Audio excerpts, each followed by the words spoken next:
we're live. Good evening. Good evening, ladies and gentlemen.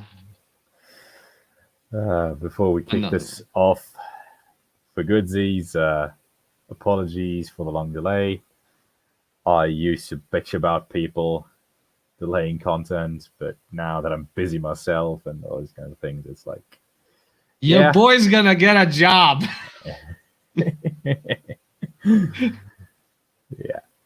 Yeah, this is a cause for celebration. Unfortunately, I don't have a cold one with me. Oh shit. Oh. The headphones just popped off. And technical difficulties ensue.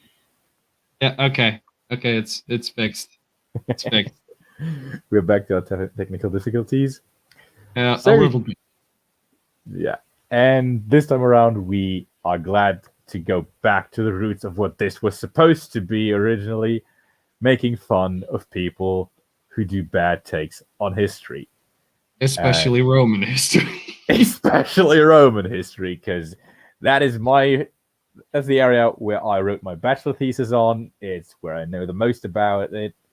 So in this case, let me preface this. I myself am a post-revisionist historian. For those who know what that means, I usually am quite capable of working with Orthodox historians, not so much with the revisionists. But this time around, the Orthodox guys really effed up. So what we are going to talk about is a show on Netflix, and it has been on Netflix for a while. Somehow it managed to fly under my radar, because otherwise we would have done this a lot sooner. This show was on there since 2016. Yeah, I think this is the second season of it. Yeah, which came out in 2018, so... Yeah. But Jesus, how did that manage to fly under my radar? Because you don't seem to attract a lot of shit.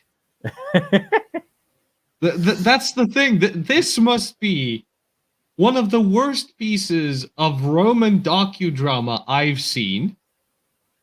I've seen plenty. He's seen more. Yeah, I've seen more, and it definitely ranks in my top 5. I probably spot 2 or 3. There's one that is worse, which we may do one day. But, Okay, now I'm interested what the first one is. It's a documentary about the battle in the Teutoburg Forest, done by some British and American gentlemen of the Orthodox persuasion, who basically contradict themselves the entire time. Horrible. For example, they quote this stupid line that the ground was boggy because of the wagon train of camp followers that followed Varus into Teutoburg Forest. And I'm going like, no. He didn't have camp followers, because Augustus himself had banned camp followers just a year previously. The wagon train that was following him was because he was a tax collector. It was all the taxes. That was the wagon train that was following him. And back then, taxes were collected in natura, which was basically... Yeah. If you were in a civilized province, it would be also in coin, but in this case, since Germania wasn't exactly a province, they would be collected in natura. Yeah, so grain, meat, wool, stuff like that. hide, basically anything they could use or they could sell somewhere else was accepted as tax. Yeah, I mean, I can look it up and we can do an episode about it, because that thing just triggers me to no end. Oh, it sucks. Oh, I accidentally put it in gaming. God damn it. Well, technically speaking, talking about Rome is a fucking game. So let the others in on that. I sent you the link. I'll have to edit the trailer. So let's bring up that trailer. We wanted to show you a bit more of the series itself. Problem is, with the now active upload filters in Germany and the new copyright bullshit, Article 17, we have to be very careful. So good thing that we can actually stream something that's on YouTube. I have it right here, but first I need to fix that little thing, because I had streamed Destiny 2 previously, and I think it saved the category for some reason. So I'm gonna just quickly change that if I can. Hopefully, I can. Technical difficulties ensue yet again, like we did. Absolutely. I don't really give a shit at this point. Wait a second. There's no cat. Wait, is it down there? Really? Yeah, it's an entertainment. It's not in gaming. It's in entertainment. So it's good. It's good. We're good. Yeah, We're good. Radio. Yeah, you already have a comment. Yeah, it. He already. Yeah. You confused me. How dare you? Yeah, sorry. But it's fine. It's fine. It's fine. It's Dave's cock up. So let's kick it off with this trailer, just to set the tone of where this is going. An empire. Hear that. Okay. It should be. Should we keep it running and then go back, or should I interrupt at certain points already? Okay. Whatever you want. So you just tell me when to pause it. Yep. Okay. We good? We good. Gonna pause it. Okay. If you watch this is from the first episode of this docudrama miniseries, and it's supposedly 81 BC. Does anyone else notice a little problem?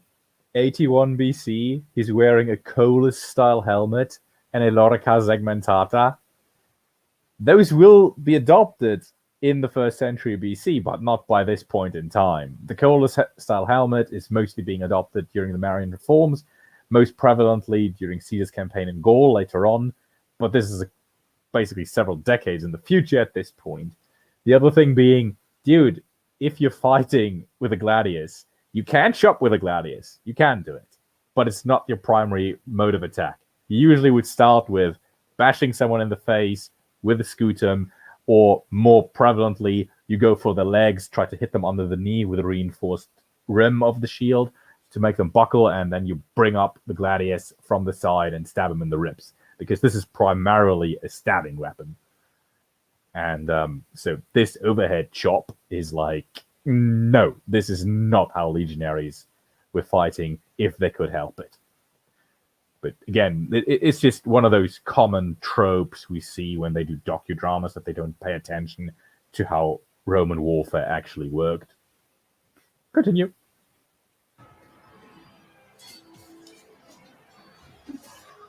Not to mention a skirmish. Yeah, this is a wild melee.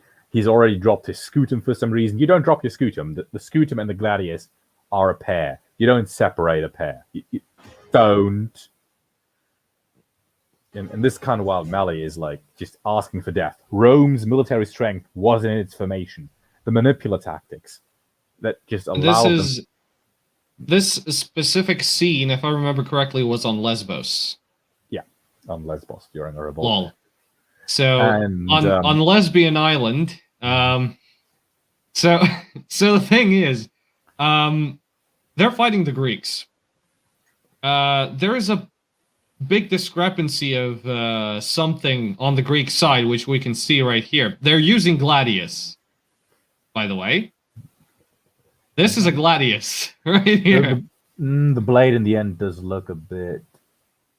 No, it's a bit blurry, but I can see that it's probably a gladius for the. Yeah, it's a gladius. Yeah. It's a gladius. Just the camera. Yeah. And also the hoplon is not large enough. Keep in mind, this is during the time when the phalanx was still a thing for the Greeks. Yeah. They've been using the phalanx for quite a while. The Romans used the phalanx as well prior to the, I think, their first military reform. It wasn't the Marian reforms that introduced the formations. It was who? So the manipulative tactics are adopted basically after they start fighting a certain gentleman who has left us with a winged word, which is a Pyrrhic victory against Pyrrhos, when they start to realize, hey, we can't just go toe-to-toe with them in the phalanx, because then we get slaughtered. So that is when they start adopting that manipulative tactics. Yep. And they've been fighting Greek colonists anyway, up to this point, so they know how the Greeks fight. And they adapted to that. Also, yeah, the hoplon is too small. There's no spear, despite the fact that that was their main weapon. The next big mistake that we see here is we see the actor playing Julius Caesar, who we need to tell it. Yeah. So we are not dumping on the actor or his actor skills. It's just that we believe he has been. He gave the role his all. I'm not doubting his abilities. I'm just saying that he, in the way he was dressed up and given the facial features, because what we see here is a beard, and he also has full hair. So what is the problem with that? This is the late Republic. This is where basically Roman superiority complex runs rampant through the city, where they basically believe that facial hair, aka a beard, is some Greek nonsense and they are above it, and no self-respecting Roman would be wearing a beard. It just wouldn't happen. Unless they were on campaign and they were not grooming as often. Yeah, because they just literally were missing the ability to do so. There actually was a ritual called the Depositu Barbae, where you would ceremoniously sacrifice your first full shave to the gods. We know this, that, for example, Augustus had to wait until he was 23 before he had his first real shave, and people were making fun of that. And there's a passage from Livy in Ab Urbe Condita, book 27, chapter 34. But his squalid garments, his neglected hair and beard, his whole appearance showed pretty clearly that he had not forgotten the humiliation. This is when he's talking about someone who has returned from captivity. And there are situations where the Romans would actually allow themselves to grow a beard. For example, during a time of mourning, when a family member has passed, and it was expected for them to not shave. But other than that, you were expected to be clean-shaven, particularly if you were in the army. Later on, there will be situations where the Roman army actually allows soldiers to grow what we now would call sideburns, which allow the flaps of the collar-style helmet to rest better on the face and not cause as many lesions whilst they're on the march. But again, this is on campaign. That is not if they are in camp. If they're in camp, they're expected to shave. And even the allowing the beard on the cheeks is an informal thing that we only have sporadic information about. So we don't know, was this just this one unit we know about, or was this a commonly accepted practice? So having an actor playing such an important role, having a beard is like, no. The other thing we know about Caesar is he went bald early on, which is why he loves his laurel wreath that he gets because of the triumph, and to hide that he's bald. And we know that his soldiers were singing a song about him during a triumph, which had a line which basically said, "Men of Rome, hide your women. The bald, horny conqueror has come. He has fucked Gaul up the arse the last 8 years. Now he's come to fuck your wives." Pre-Christian society, everyone. Yeah. So we know that even his soldiers knew he was bald, and he was balding early. If that was due to his genetic lineage, due to all the stress he went through, we don't know. It doesn't matter. He went bald early. And it wouldn't exactly have been difficult to simulate something like that on an actor. It was also probably due to the helmet as well, because the helmet would have been chafing on his scalp. There's actually, you can wear some leather beneath it to prevent that from happening. Even then, that thing is moving. Yeah. You know? Anyways, it would have been easy to do that for an actor. So yeah. So let's continue. The guy was well cast, right? So this was a good actor for the job. Don't get me wrong. Did a fabulous job. It's the people in the dress up and design department who effed up. Jacket, this is like 80 years before Jesus was even born. Yeah, this is Julius Caesar we're talking about. This is during the late hours of the Republic. So chanting curses and bad words in public in front of children. What a time to be alive. To be perfectly honest, I mean, I think in this show Rome, how old was Octavian at the time? The show portrays him to be 13 or 14, and in reality, he wouldn't have been there. I would need to check, but he would have been young. He wouldn't. Yeah, he would have been young. But the thing is, in the show, he may just have donned his toga virilis. Yeah. So the thing is, the Romans had this different way of interpreting who was a child and who was an adult. They had the childhood phase, the puberty phase, and then the adult phase. Yeah, and then basically after a certain period of time, you don a proper toga before you're wearing a tunic. And if you don the toga, yes, kids could wear a toga on occasions, like for formal purposes during a marriage ceremony, funeral, in front of court, stuff like that. But these togas would they would have patterns on them and basically denoting this is a child's toga. This is not an adult toga. Yeah, but the thing is, Octavian was in his early teens, I think, in the show. So we're talking about 14, 15 at tops, maybe 16. He may just have done his toga virilis by the end. Yeah, so in this phase of life, he would have already been expected to have intercourse with a woman. Yeah, and so one of the things that often was required was going on a hunt, being able to kill wild animals, or even be required to kill. That's something that is being discussed, that apparently in some parts of Rome it was part that you would kill a slave or something, and that would be a sign that you're coming of age, that you're old enough to kill. But that never was like, you're required to go kill a slave, or you're required to go kill a person. Yeah, this isn't Sparta we're talking about. We're not those Greekoid barbarians. Yeah. But the thing was, like cursing in front of kids. 63 BC he was born. Then we were talking about during the time when the first season of the HBO series was set. That was but the age kind of correlates with the actual historical fact. Is like when when the actual person would enter these what we would call adult acts. Yeah.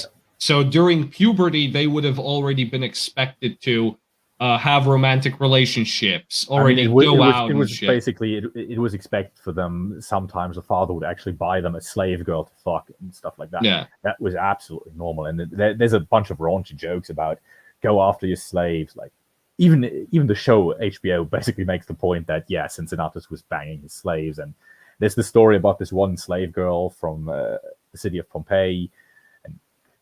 So many stuff. I don't want to go into that. I think we're digressing a little bit too much, but the thing was, it's like to curse in front of kids wasn't a big deal. It depended on the type of cursing. If you're just using swear words, that just happens. That's just the way these people talk. It also depended on the social status. You weren't like if you're an equestrian just cursing about like a goddamn mongoloid, then it actually could happen. That's the interesting thing, because most of us see Roman literature through the lens of the aristocrats who wrote all these accounts. Even if you, for example, read Cicero when he's writing to his friend Atticus, Epistolae ad Atticus, he speaks differently, very differently. And he even admits during these letters that, yes, he's writing this for posterity because he wants to be remembered and his text to be used to teach children the proper language, even in 2,000 years. Not American bastard. But, even in these letters, he starts to curse. He rails on Caesar, like being sidelined. Should we also kind of mention the Philippics when it comes to cursing in the aristocratic caste? I mean, yeah, there you have it. That series of speeches is just full of curses. But then we need to get to the other segment, and this is where things get interesting. An actual curse. Because uttering an actual curse, cursing you by the gods or by the Furies, which would be common, that could get you into hot water, because this is bordering on magic. And magic is always a very, very touchy subject in Rome. Yeah, religion in general. If you're cursing someone in the name of the gods, then it's real shit, dude. Yeah, there were even temples. There were even temples for this. Yeah, for example, you would be inscribing said curse into a lead tablet to make it fixed. And if you were caught doing that, you could be punished severely. That was a big no. But we have found these lead tablets, and we have found these curses and what they basically considered to be spells. And since they believed that magic was a real thing, cursing someone by the gods, you basically just attacked that person with magic. So that was a different thing. Swear words, which is also long. portrayed in the show Rome very accurately. Again, shameless plug to the show. I mean, the show is good. The show is really good. Yeah. It's something to watch. Don't watch it on Netflix. Watch it on HBO. They have all the episodes, not condensed. Or just buy the DVDs for cheap. Or just buy the DVDs for cheap. But we're in the age of the internet. What the fuck is a DVD? I think we should continue with the trailer we've got on for quite some time now. So, Ahem. We are in the Senate. We're literally 2 more seconds in. Yeah. We saw it with Assassin's Creed Crapala that we can rip things like this for ages. Absolutely. This is supposed to be the ceremony where Caesar gets sworn in as a consul. Where is his consular toga? I mean, also, everybody else is dressed inappropriately on his side. Like we have here's Crassus, and here's Pompey Magnus. We will give him close-ups of these guys. We'll give him close-ups later on and explain why these 2 roles should have been switched. But this Senate chamber was supposed to be, because the first one burnt down at Sulla's time. This was supposed to be like where was it? In a temple. This is the Senate would be rotating, but most often they would actually be using the theater of Pompey, which is also where Caesar was killed in the end. Yeah. Or they sometimes would be using a temple, as you said. Of the Senate, I hereby name you Julius Caesar. Gaius Julius Caesar. If you're gonna use the plebeian pronunciation of his name, and not Gaius Caesar, which would have been the proper way to pronounce it, because it's classical Latin, not modern Latin. Ecclesiastical Latin. Yeah. No, it's not even ecclesiastical, I think. It's a bastardized form. It's the butchered modern form. Basically, they would have pronounced his full name. Because just his surname and his title. Yeah. You get the cognomen, which is basically a nickname. Then you get the prenomen. And then you get the gens. And the gens is important because the Julii are one of the oldest families in Rome. They may have fallen from grace, but in this case, lineage and age does count for the Romans, and that is important. Especially for a patrician family. Yeah, so there would have been quite the emphasis on Julius. Yeah. Also, one more thing that's interesting. Hold on. Technical difficulties. Again. We need to get these fixed. Okay, I'm gonna just scoot on over to the side a little bit closer to the thing so I don't tug them anymore. So, what's interesting about Caesar here is the necklace that he's wearing. You see it later on in a closer up, and it's apparently a scale from what we can Yeah, it's a set of scales, which is weird considering if he were to wear anything around his neck, it would be a chalice. Most likely, because the chalice is most often associated with Venus, and the Julii are descended or claimed to be descended from Venus. So a chalice would have been, or any other symbol symbolizing Venus, but a scale, that's Justitia. That's not Venus. Consul of Rome. What's your name? Brutus. Big mistake. He wouldn't have said Brutus because Because that was his surname. It's like, what's your name, Brutus? Which one? It's like, oh, Marcus. Okay, thank you. Any who oppose this bill oppose the good of Rome itself. Yeah, this is the set of scales. Or something along those lines. We don't know. You have It looks like a set of scales. yeah. power.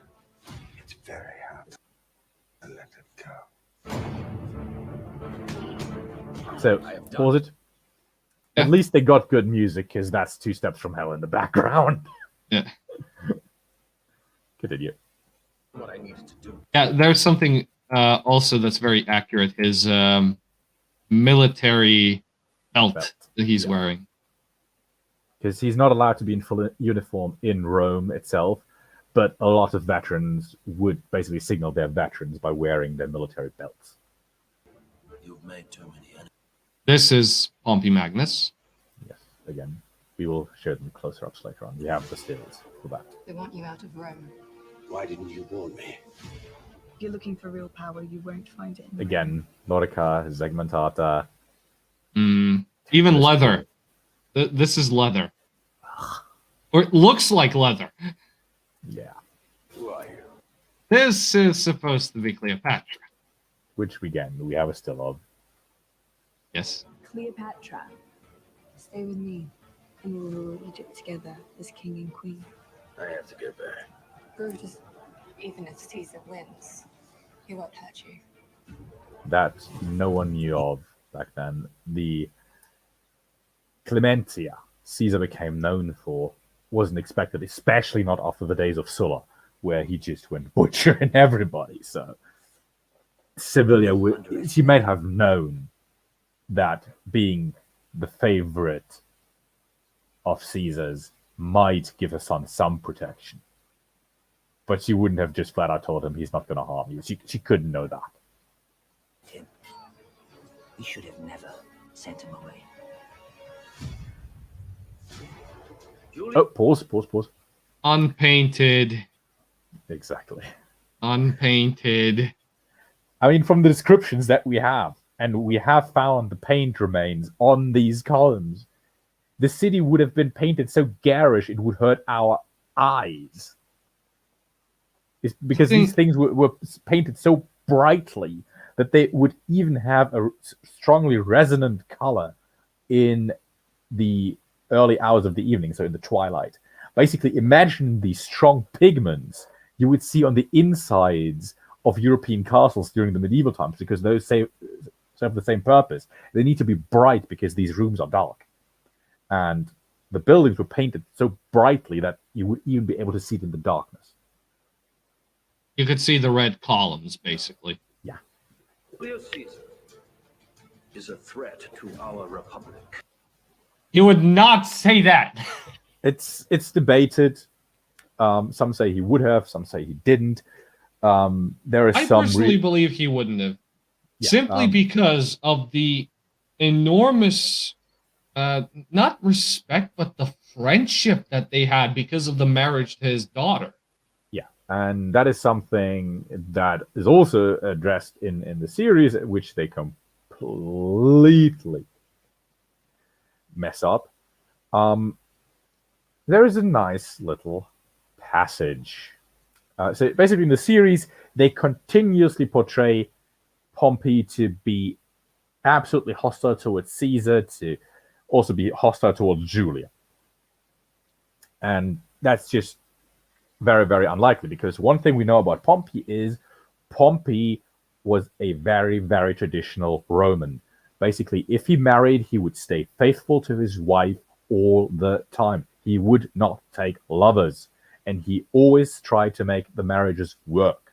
And he was married several times. So, and there is a description by Plutarch in his Life of Pompey that is chapter 53. And this is 53.1 to be precise. On the other hand, the resentment felt against Pompey also increased. This was because he handed over his province and his army to subordinate commanders who were friends of his, while he himself spent all his time with his young wife. This is talking about Julia. Going about Italy from one pleasure resort to another, whether because he was so deeply in love with her, or because she was so much in love with him that he could not bear to leave her. So this is, I could go on, there are other mentions of this, but it seems like Pompey really tried to invest in the marriage and treat the woman he married well. He didn't just see her as a political pawn that was given to him, basically as a hostage, to ensure that Caesar would behave. But no, he actually seems to have taken her as a wife, and that meant that he would go in on his marital duties. So basically, she was his fangirl. Like, she was fangirling over him even before they were married. Yeah, she was. Basically, you need to remember, Pompey Magnus used to be the rock star of Rome. He was considered Rome's greatest general before the meteoric rise of Caesar. So she was fangirling hard for him. He was the rock star back then. And for someone like that to be basically given the chance, not just the chance, but being given in marriage to that guy, she would have been ecstatic. Especially given the fact that Pompey was rich as fucking shit. So that would have forged a bond of friendship between the two. And then you also need to remember, Caesar and Pompey both are military men. So they have a basis for their friendship. They have stuff to talk about. They have common interests. And we know that Caesar was a soldier because we have his writings in De Bello Gallico, in De Bello Civile, where he basically, his Latin is very simple, and it's often, I mean, good old Cicero ridicules it as the simple tongue of the soldier in his letters to Atticus. We know that was how Roman soldiers used to talk back then, because he keeps it simple, he keeps it short, he keeps it on point. There is no time for lengthy added-on sentences and stuff. Short to the point, like commands in battle, when things need to be fast. And we know that Pompey Magnus also was like that. So there's just too much in common between those two people for them to be completely hostile. It just doesn't make sense. I'm just gonna quickly give one example of a thing. And thank you, Dragon Gaming. They've spent quite some time on that. Second. Okay, fuck it. Go Brave tab. This share audio share. Okay. Yeah, you remember this, right? Yes. Was a consul of Rome. This is one thing that a lot of people have done in different ways, but we know from the sources, Caesar was pissed off at Ptolemy when Ptolemy murdered good old Pompey. That was just a no-go. He was a consul of Rome. Caesar at that point, also being a former consul of Rome, was like, yo, you just murdered one of my colleagues, mate. And you didn't just murder a colleague, you murdered a Roman citizen. You decapitated him. Yeah, you decapitated him. You decapitated a Roman citizen. And Roman citizenship basically meant no matter where you were in the Roman sphere of influence, and Egypt was the Roman sphere of influence, even though the Ptolemies still ruled officially back then. The Roman citizen, all he would have to say is, I am a citizen of Rome, and he gets to go to Rome and have his trial in Rome. you are not allowed to kill him without a trial. And there's actually a case for this. So most people know the speeches against Verres that Cicero made, which made his career go crazy. And the thing that did Verres in was that he tortured and executed a Roman citizen in public. He was having that guy whipped in public, and after each whip strike, that man would say, "I am a citizen of Rome." Again, whiplash, "I am a citizen of Rome." And that pissed people off so much that Verres was forced to run into exile because he had broken one of the most sacred laws there was.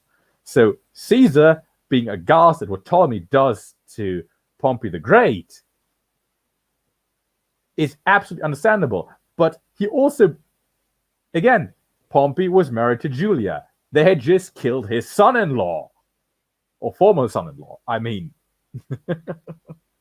Yeah, when Julia died, basically that meant that the resident virgin, Cato the Younger, was in his prime opportunity to manipulate the shit out of Pompey Magnus. There's another thing you need to remember about Pompey and Cato in particular. You remember that Servilia is Cato's sister? Yes. So, there's another reason for Cato, who loved his Mors Morales so much. Quoting unbiased history. So, yeah, Caesar was banging Cato's sister. No wonder the man was mad. It's like Cato the Elder is like, my republic, and Caesar's like, I'm fucking your sister, shut up. Yeah, and Eduardo, yeah. Ptolemy, quote-unquote, ruled. A 9-year-old boy. A 9-year-old boy that got his little dip in the Nile at the end of it. Though it's actually contested how old he was, but we know he was a kid. Everyone he was a agrees child. Everyone agrees he was a kid. It's just contested how old he actually was. Yeah, but I think, he hadn't reached manhood yet. And the most commonly quoted number is 9. But though I actually have no idea where that number originally came from. I think it's Livy. The answer to this question is Deus Sol Invictus, and that's all I'm gonna say. Yeah, we should continue with the trailer. We have been harping on for over 20 minutes, and this is only. It doesn't matter. This is what makes the streaming interesting to me, at least.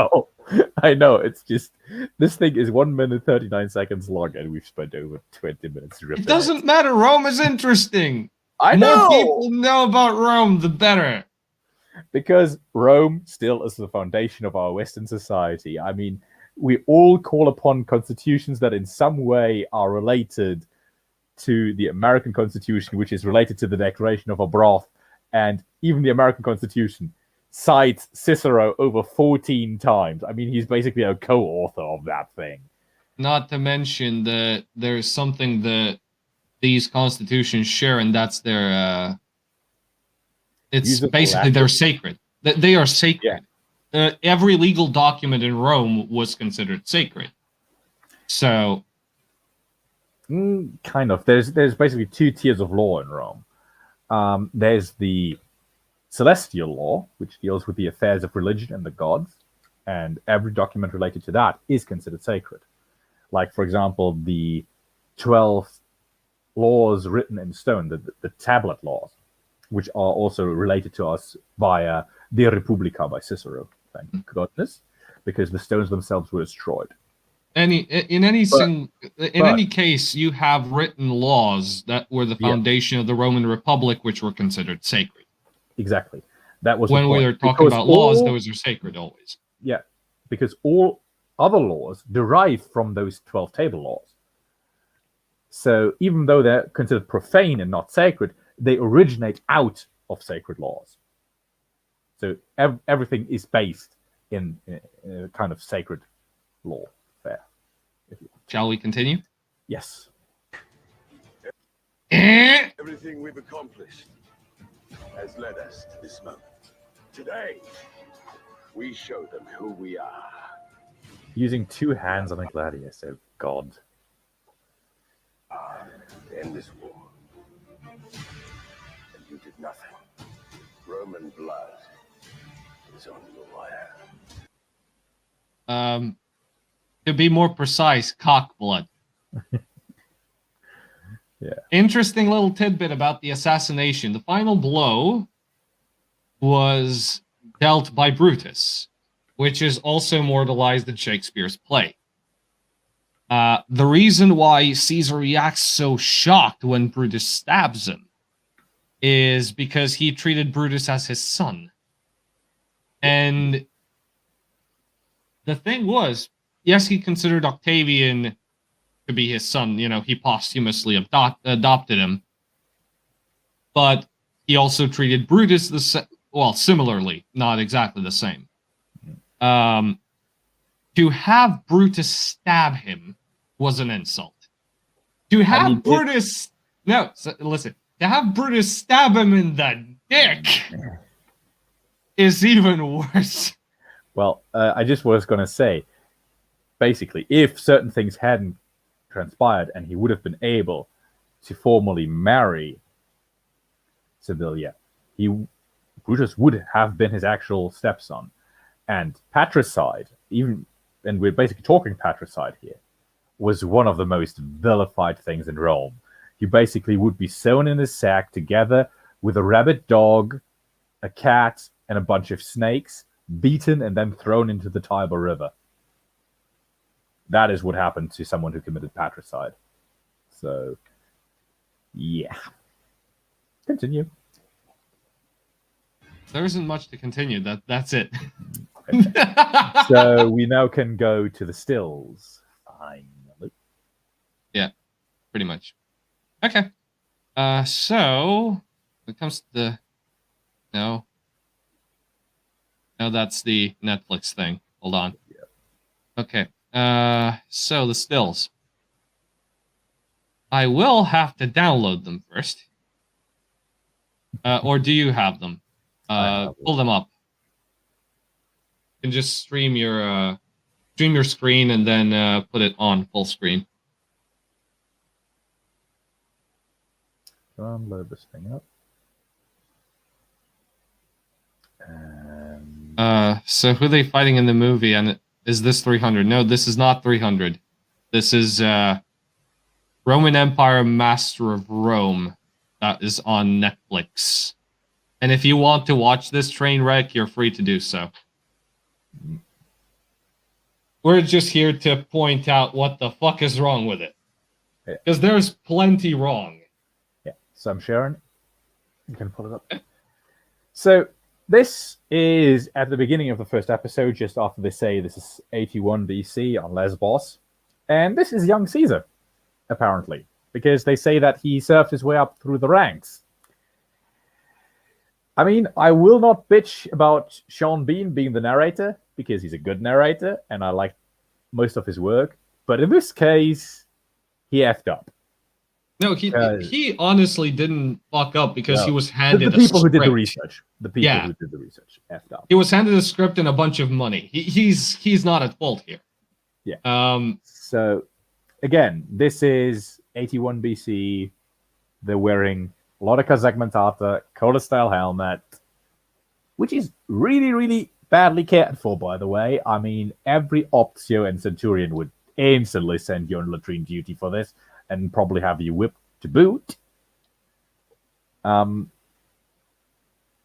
what is the other problem? Caesar wasn't a plebeian. He was a patrician. And there's a little rule in Rome. If you want to embark on the cursus honorum, which is basically the trail of offices you have to achieve before you can become consul. Before you can do that, you have to serve in the military for a certain period of time. The time length varies. Some say it's just one campaign. Some say it's 2 years. Some say it's 4 years. No matter that. But one thing we do know is the patricians would, of course, have to go through mandatory basic training. Everyone had to do that. That's post-Marian reforms, and 81 BC is post-Marian reforms. That is okay. But these young patricians then would be given a staff job. They would be a tribune or a prefect, a military tribune, most often in charge of the baggage train, or managing sanitation in the camp, stuff like that. So they would be able to gather experience, which they would later on need. They basically were taught how to lead men. Because we need to remember, the Roman office holders are still going out on campaign if necessary. Be they consuls, praetors, heck, even an aedile can go out on campaign if he's out in the provinces and there's a riot or something going on. So these people need to know how to lead and how to fight, how to conduct a military campaign. But that doesn't mean that young Caesar would have been thrown into the ranks. That just wouldn't have happened. He was a patrician after all. He was of the Julii. Okay, time to continue this. This then is, as we've shown before, Caesar grown up, with a beard and full hair. Given that this supposedly is whilst he's on campaign in Gaul, that would be fine and dandy, but we saw him in Rome accepting the consulship, and he still has this thing.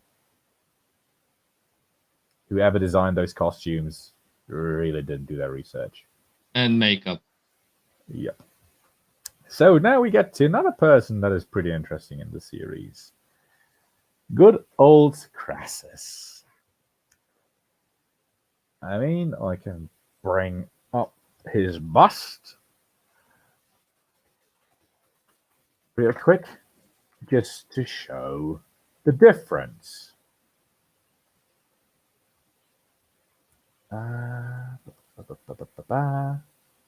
This here, as you can see, is the bust of Licinius Crassus, just taken from Wikipedia.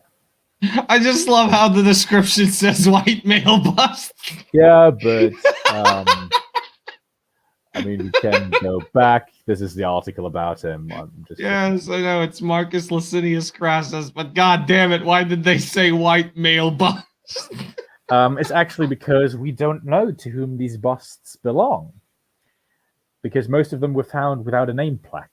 In this case, we do assume it is Crassus because it was found in a property that belonged to the family, and it fits the description we have of him by others. And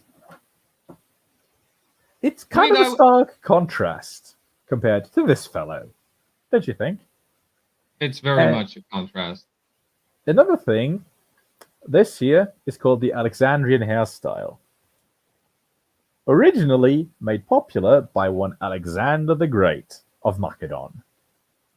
And we know a person who infamously was constantly sporting that thing because he saw himself as a second coming of Alexander. One Pompey Magnus. Switch over to the next photo.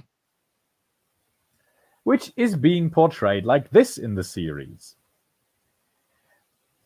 Again, beard, but he's bald.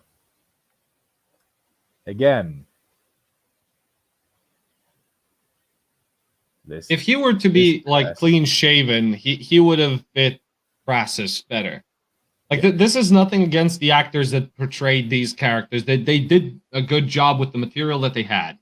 Yeah. The other thing that we know about Crassus is, and that is something that actually would speak against this boss being Crassus, that the strain of command and running his big business was actually also causing him to go bald. And there's a comparison between him and Caesar because of that. So this receding hairline and then clean shaven, yeah, that would look a lot like Crassus. So they really should have switched that around. Cleopatra. Oh, you might know this actress from somewhere else. Yes. The Outpost. But no, she hasn't appeared. She's going to appear in season 3. Her character hasn't been introduced yet. But anyways, what do we know about Cleopatra? Cleopatra being the latest spawn of the Ptolemaic dynasty, which meant she was Greek. She was an Egyptian. And I mean, she pulls off the look okay. I mean, she's from Tasmania. Yeah. So the actress is from Tasmania. That's fine. She can play Cleopatra for all I care. She's a nice looking woman. That's all fine. And we have records of the famed beauty of Cleopatra, but if we go by the skull of Arsinoe, Cleopatra's sister, the thing is, I think there was some even I wouldn't call it a myth, but I would call it a rumor among historians that Cleopatra was ugly as shit. But she was so charismatic that that's what drew men in. Yeah. Not her beauty, but not physical beauty. Basically, the beauty of the mind. The beauty of the mind, because she was smart. She was one smart ass bitch. And I mean, she was speaking several languages. She knew philosophy. I think I'm not even sure if she knew some military strategy or not. She was educated alongside her brother in the same subject, so she would have known military strategy. Yeah. Yes. To a degree, she would have known that. And this is Egyptian culture, so the relationships between men and women in terms of what each should do were much closer than we see them in Rome. So, and then I think they had more or less equal rights, but the opportunities for both were clearly different. Yeah, also we're talking about a member of the royal family, and the royal family at that point, you need to remember, has brother marry sister to keep the bloodline pure, which is, by the way, why you want them to be educated basically the same. Women weren't expected to be in combat roles and stuff like that, but they still received a good chunk of the same education. And yeah, so... Which is why the Ptolemaic dynasty was a bunch of fucking degenerates. But the thing was, now the Egyptians were very, very infamous for incestuous royal families. I mean, like they were very much. Tutankhamun. He was married to his sister. Yeah, stuff like that. It's probably likely that the clubfoot that Tutankhamun had was a result of the incestuous relationship between his parents. Yeah, not to mention that when you look at the wall carvings on Akhenaten's city, I forgot the name. Oh shit! I'm the Egyptaboo. I should know this. Amarna. Amarna, yeah, but that's the new title. I'm not quite sure what the thing was. Something about the sun disk or something. I don't know. Anyway, the thing was Akhenaten redefined or reformed basically the art style of the period. They weren't like portrayed as, you know, toned, well built, how you would see, for example, Ramesses II, but they were portrayed as being this like slaunched over, fat, weird ass looking people, like almost alien like, which could actually be traced back to, you know, recessive genes being you know, accentuated when it comes to Akhenaten's lineage. But anyway, enough about Egyptabooism. We're Romaboos right now. We're civilized. So so back to Rome. Here we see a no, you're dead. You're fucking dead. This is so basically one of the things that we know the Romans really, really hated was skirmishing. One of the things where we see skirmishing and formations break apart, for example, is the Clades Variana, the Varian disaster, the Battle of Teutoburg Forest, where the Germanic tribes actually managed to force the Romans into such a wild melee, disrupting their formations, which gave them so much strength.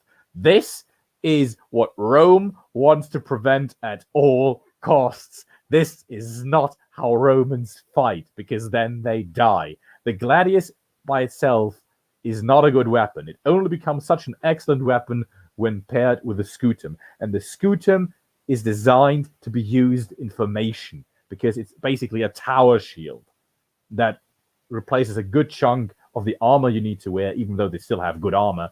But it replaces your leg armor because it protects your legs. And this is just... Ugh. When you mentioned... who was it? Quintilius Varus. I think I heard Augustus still scream.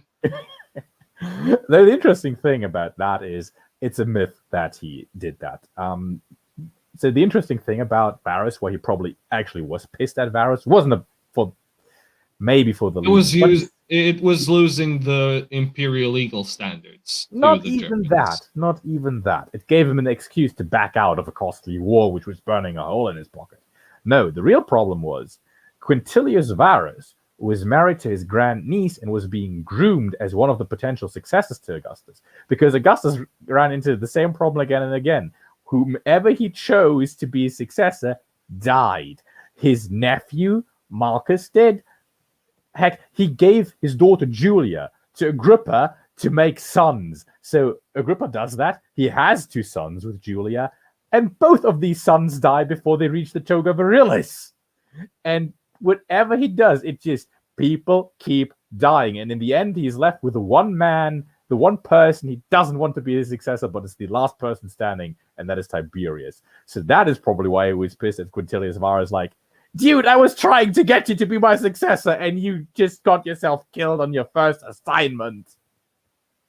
And he honestly wasn't even a good choice. Like, he was stupid. Like, he was really stupid. He was real stupid. I'm not denying that. I'm not saying it was a good choice by Augustus, but he was married to his niece, hence he was part of the royal family, thus he had a claim to the throne, and he was preferable to Tiberius. And I would need to check if Drusus had been dead by that point, but I think Drusus had died by that point. Yeah, I think he did, because Tiberius was literally the last fucking choice.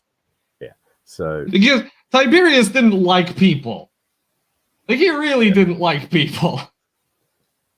But anyway, to just reference this picture, this is what Lucius Vorenus would have told Caesar. Get back in formation, you drunken fool! Yeah. Basically, I'm just gonna keep referencing that show because, god damn, it's good. Yeah, I mean, there's literally, I had selected that for another segment, but let's bring it up. Where did I put it? So one of the things we know about Caesar is that Caesar is a bit of a gambler. But that is not even what I want to go on about in this case. What I want to I think you can play the clip without the German law knocking on your door. Okay. Clips are fine.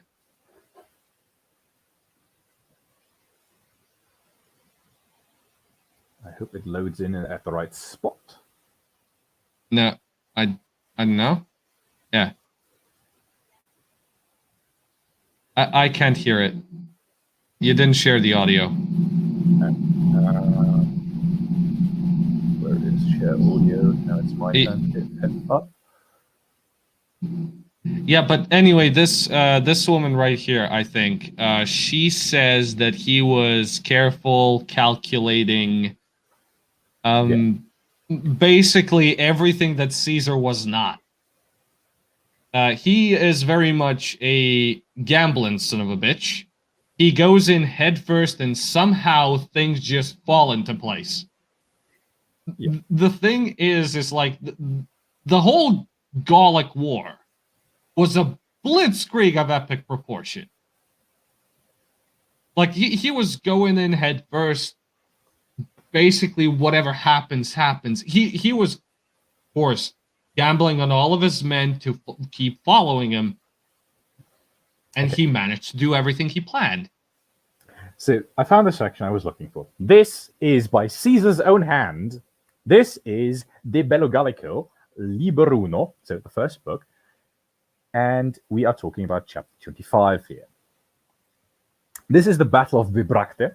So Caesar has chased and engaged the Rhaetian army along with the Helvetii, who are migrating through quote-unquote Roman-friendly territory controlled by the Aedui, or the Hedur, depending on how you want to pronounce it. And it's gotten to the point where there's a battle. As they attacked the hill and our forces were chasing them uphill, the Bois and Tulings attacked our rear with 15,000 men, covering their own flanks and outflanking those of us who formed our rear guard. Thus, the Roman forces were encircled. As the Helvetii saw this from atop the mountain, they re-engaged the forces which had been chasing them.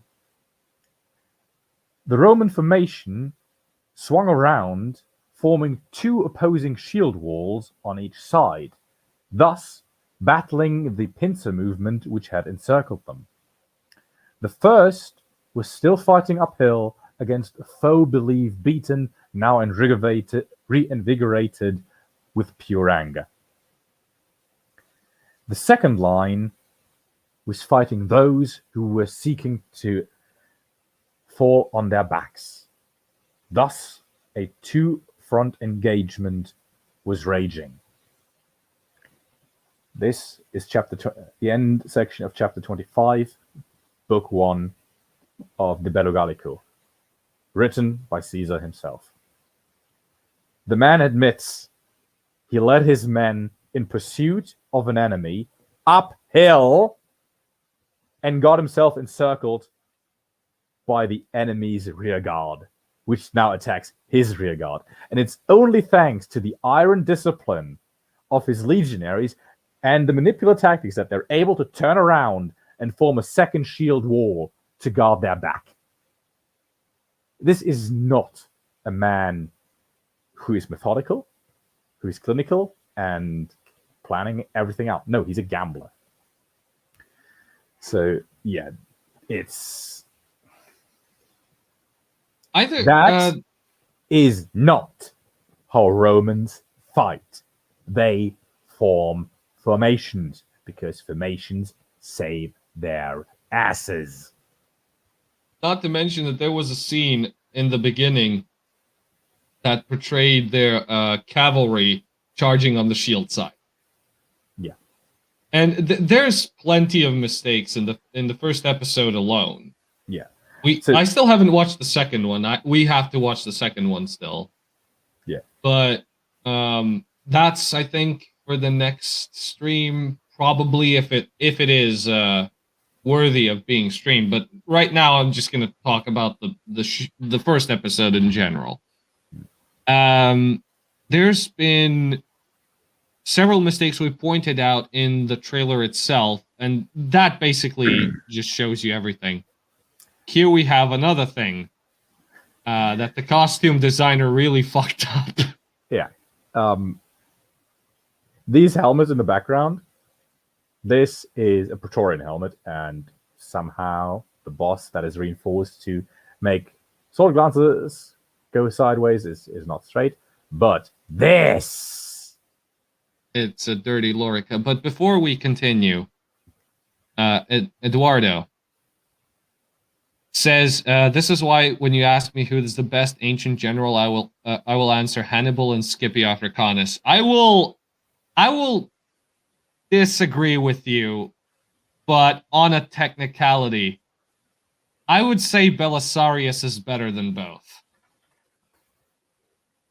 Well, because yes, that falls into medieval history, technically speaking. But still, I'm gonna call him a little bit more resourceful and better, considering that he managed to conquer Carthage from the Vandals, Italy from the Goths, and still survive Roman politics back home. I have two people who also want to knock at that title.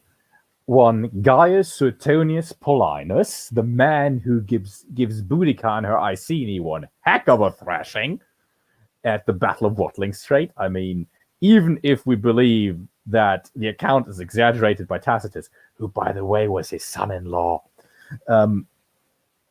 but was the son-in-law of Agricola, who was the second in command of Suetonius Paulinus. Sorry, I misspoke there. But Suetonius Paulinus beats back a force about 20 times as big as his own with the mere loss of a little over 200 legionaries. I mean, that guy is a mad lad. And the second and third pick that I would bring up, Agrippa. I mean, Agrippa is one heck of a general. One has to give it to him. Exactly. I mean, Battle of Actium. Yeah. And Just saying. The third contender, who also is one heck of a general, who is the mastermind behind the swift conquest of Britain, is one Vespasian. Yeah. I was hoping you would say Vespasian, because you keep slobbering over that guy for quite a long fucking time. He's your favorite emperor anyway. Yeah.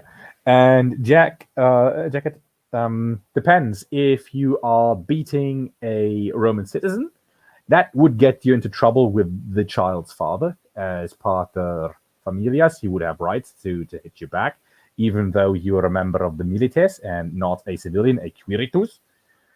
But if you slap a child that is called peregrine, so a member of a different nation or tribe, people wouldn't really care. I mean, you're basically punching another barbarian who gives a shit. Yeah, when I wrote my bachelor thesis about the Vindolanda writing tablets, there's one major where a person, a wine merchant, is complaining that he got beaten up by a centurion, as if he was a peregrinus, as if he was a member of the local Britons. And that wine merchant apparently sold bad wine and oysters to the centurion, which made the centurion so mad that he gave him a thrashing. Who was it that said in Britain after a big revolt, spare no one, not even the babe in the mother's womb? That is Suetonius Paulinus. Yeah. That is He was really pissed. He was really fucking pissed. I mean, the man was going after the Iceni so hard that Nero had to recall him and stop him from basically depopulating what now is called Northumbria. It's like, dude, Suetonius, bro, stop it. This is coming from Nero, the guy who was allegedly set Rome on fire. Now, even though he didn't, one thing he did. No, he do, didn't. Though, Yeah. One thing he did do, though, he gave endless concerts in the Circus Maximus, and if you fell asleep and you got noticed by him, it was off with your head, no matter which class you hailed from. He literally had senators beheaded for falling asleep during one of his performances. And it's also the reason why Vespasian gets exiled and later on given a military job to get him away from Rome because he fell asleep during one of Nero's performances. But he saved himself by basically nodding in his sleep and basically acting as if he was awake. That saved his head. So he was a really lucky son of a bitch. Yeah, he was. He was.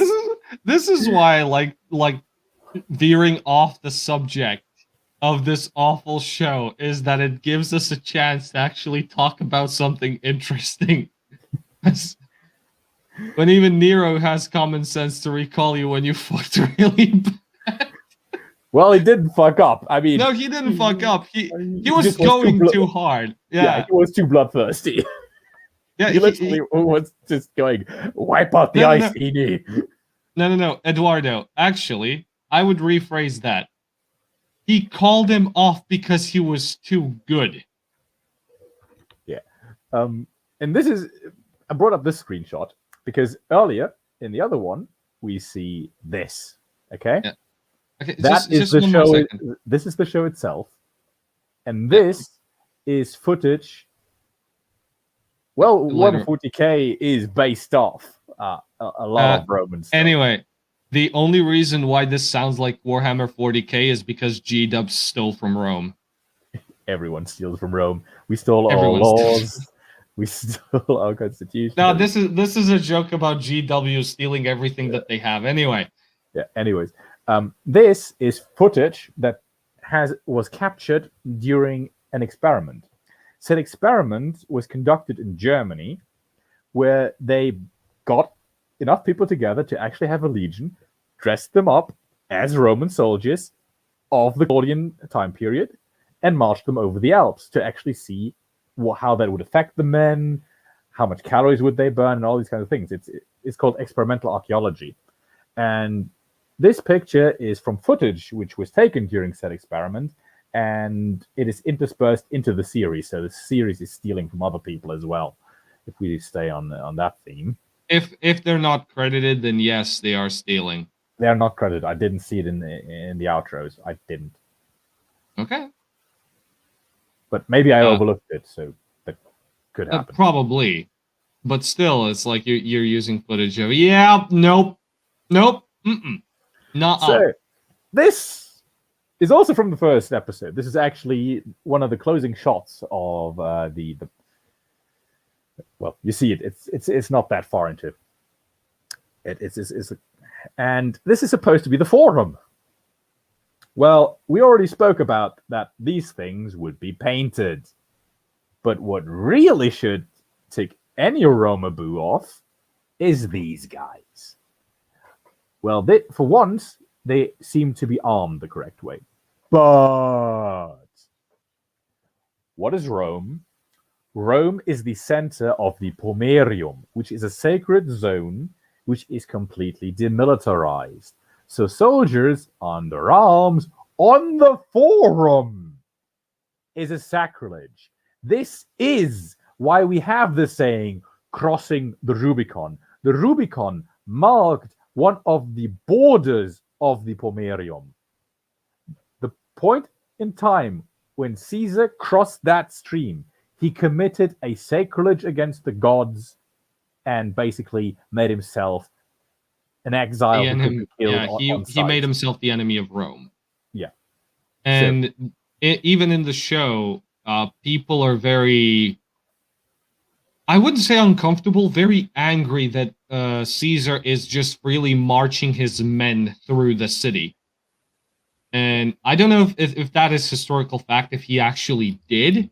They feared it because the last time that had happened was Sulla, and Sulla's people went blood mad because of the proscriptions.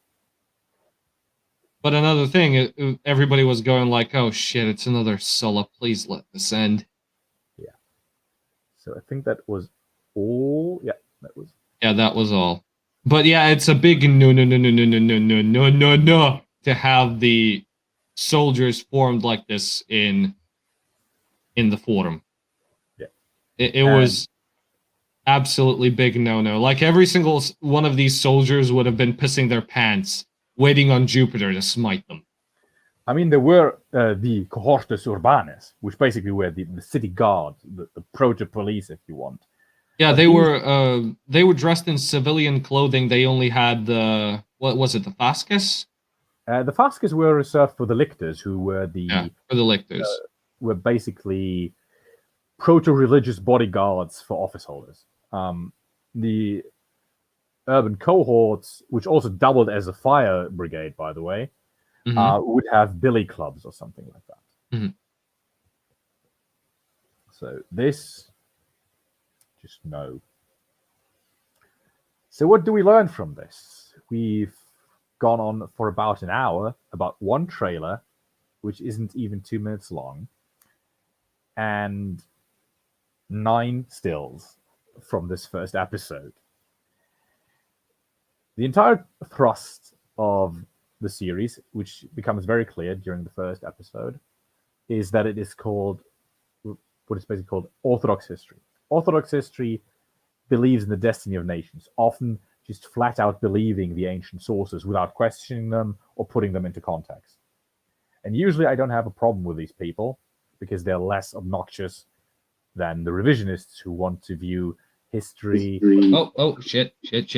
Wait, hold on. Plugged out again. Yeah.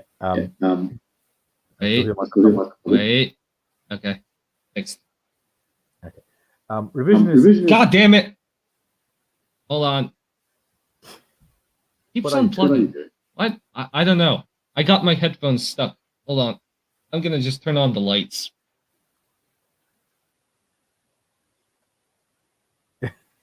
Yeah, Eduardo. Claudius Pulcher. He's a bit of an oddball. The normalization of political violence in the city was part of why people were so scared. I mean, he and his gangs, what they were doing to people was pretty much unheard of, and their use of weapons. I mean, there's a small bastard thing called the Crassus, which is basically a punch dagger, which was easily concealable.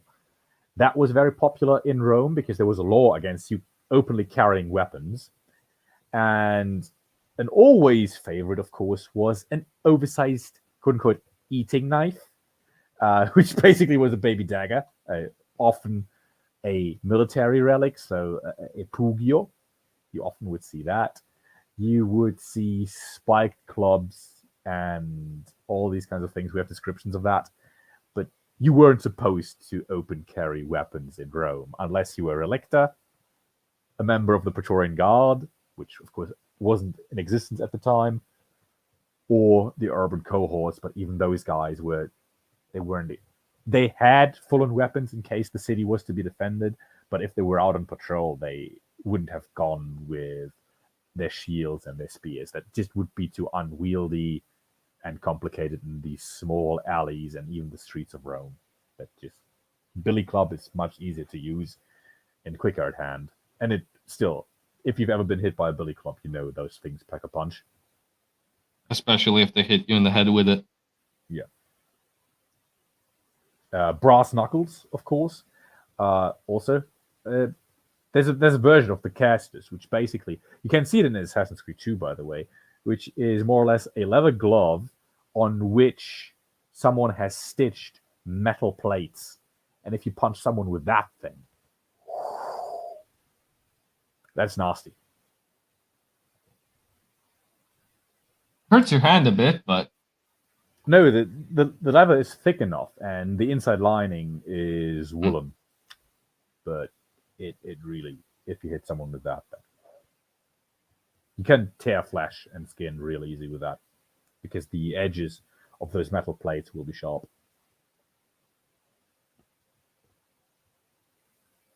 But we got derailed. Basically, the thrust of this whole series is very, very orthodox. Believe everything Caesar writes. Believe all the primary sources.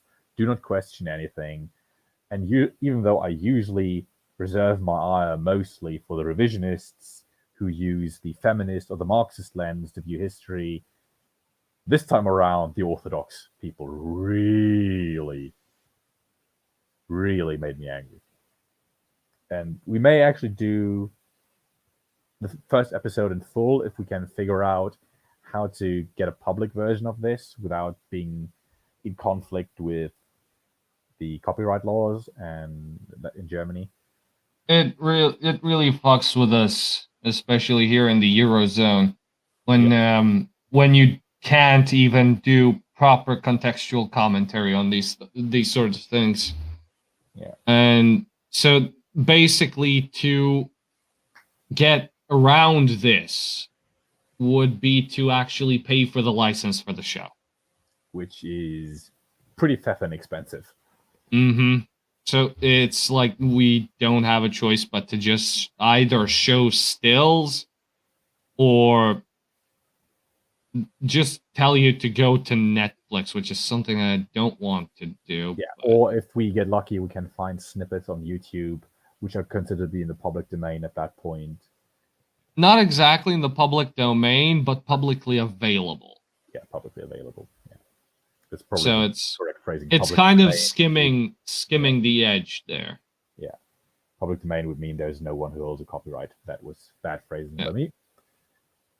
Yeah, but anyway, that's the issue that we have right now is that we even got hit by a copyright claim on one of our earlier streams by the Smithsonian when we did that one.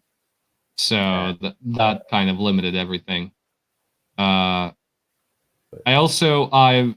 probably gonna put these on unlisted in the future because the main channel, this one, is supposed to be just my shit posts and stuff like that. So we're probably gonna make another channel that's gonna be specifically devoted to this, and we're gonna probably rename it. It's not gonna be You Can't Make This Shit Up, but because that one is already taken. I've typed in the thing that there's already a live show of the same name, which could be why it's not getting as much traction, even though we kind of do a lot of good things. But anyway,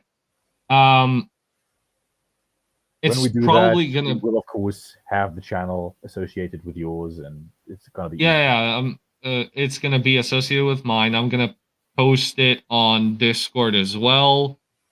I'm gonna try to make it grow a bit better. So that's the plan, at least. We still haven't figured out what the name would be. Yeah, so we gotta need to fit it into the schedule, because if I get my apprenticeship, then of course I will be busy with that. In any case, we're gonna keep this as this sort of a little bit more sporadic, informal thing. But if the plan with the second channel actually works, and that gains some traction, this may be like a weekend show if we have the time. So also the material, because one of the things we also noticed is we were getting so much into the politics. We were starting to work on deconstructing Ted Kaczynski's Industrial Society and its future. But for one, that kind of a lot of time, and the other thing is it's so political, and we did a few streams where we went political because stuff just angered us. Yeah, it was a reactionary thing, and now thinking about it in retrospect, I think I should have just let it settle a bit more. Yeah. To have all those feelings kind of simmer down and talk about it more logically, like with an actual critical eye, as to why all of that happened. But anyway, not to derail this. This is supposed to be about history. And again, I still stand behind my original, opinion in those that history should be preserved at all cost. This is not something to be forgotten, whether it's ugly or whatever it is. And again, these fucking no, stop. Headphones again. Sorry. Say it. Okay. An analogy that I came up with recently is history is the foundation of our modern society. And just like you wouldn't let the foundations of a good house rot and thus collapse said building, we cannot allow ourselves to forget where we came from. Because if we do so, our house will collapse in on Earth itself. And that is where it kind of intersects with politics, because there is a concerted effort to make people unaware of history, to twist history, and to erase or to just resent it. Or just resent it, which is something that I honestly, personally, what I detest about certain people is that they want you to hate the history that brought you here. It's like, yeah, it's ugly. Let's be honest here. Rome itself is pretty brutal. Like all of our history, all of human history is pretty brutal. Let's just be clear here. From it, and it's even absolutely. Though I'm not an Orthodox historian who says there's a destiny of nations and we are heading towards said destiny inexorably, but I still think there are lessons that we have learned from history and that we need to take from history, which is why we need to remember history, why we need to understand it, and why we need to examine it. And if said examination means that's what the post-revisionists do. We strive for the truth as best we can by utilizing what we refer to as secondary sciences, even though they're sciences completely able to stand on their own and very, very important, like archaeology, like numismatics, diplomatics, which is the study of ancient legal documents, like even the paleontology, or people who do studies on the pollen that we find in some biological residue, or the people who examine skeletons and tell us about how they lived and died. All these things are important and add to our understanding of what history was. And only through this understanding are we able to move forward, because then we know where we come from. And I think that's what gives us context. Point to close this down. In case anyone wants a little recommendation for more history, because I saw that people were going like, yeah, we can use this in our next history class. There's a podcast called Hardcore History on YouTube. I highly suggest you give it a listen to. Just be prepared. Carlin does one thing that I originally had planned. He basically turns thesis papers into podcasts. So, for example, he has done a podcast series on the Mongols, which is like 20 episodes long. And sometimes he just does singular episodes which go on for 4 hours, because he does really in-detail examinations of topics. It's really, really enjoyable if you're into that kind of thing. I highly recommend it. But we will always continue to condense down things and call people out who F things up, like Craphala, like this series, like the Smithsonian, and I'm sure we will find others. Yeah, but basically, it's just... I mean, for me, history is a hobby. To Lorson here, it's basically his profession. Yes. So it's like we kind of found a common ground there. And even though, like his knowledge is way above mine, way above mine. I'm a biology student still, so Yeah, and even mine isn't all-encompassing. I mean, the amount of human knowledge which has been accumulated at this point would require a person over 2 lifetimes to just absorb all the info that we have accumulated. It doesn't matter. You're still more more knowledgeable on this than I am. Yeah, the point I want to try to make is even I am not omniscient. We sometimes do make mistakes, but we know more than most people, and we want to share that knowledge because it's in danger of being forgotten, twisted, pushed to the side, and that's something we just don't want. Basically, Eduardo, it's those who forget history are doomed to repeat it. Yeah. Or to put it in other terms, history doesn't repeat, but it has a strong tendency to rhyme. Basically. Anyway, it's been fun ranting about this again. Thank you all for watching, for participating in the chat. Chat was very entertaining this time, especially this one. Yeah. So I'm gonna close on that. And thank you all. I hope to see you again soon. And Hail Deus Sol Invictus or something. I don't know.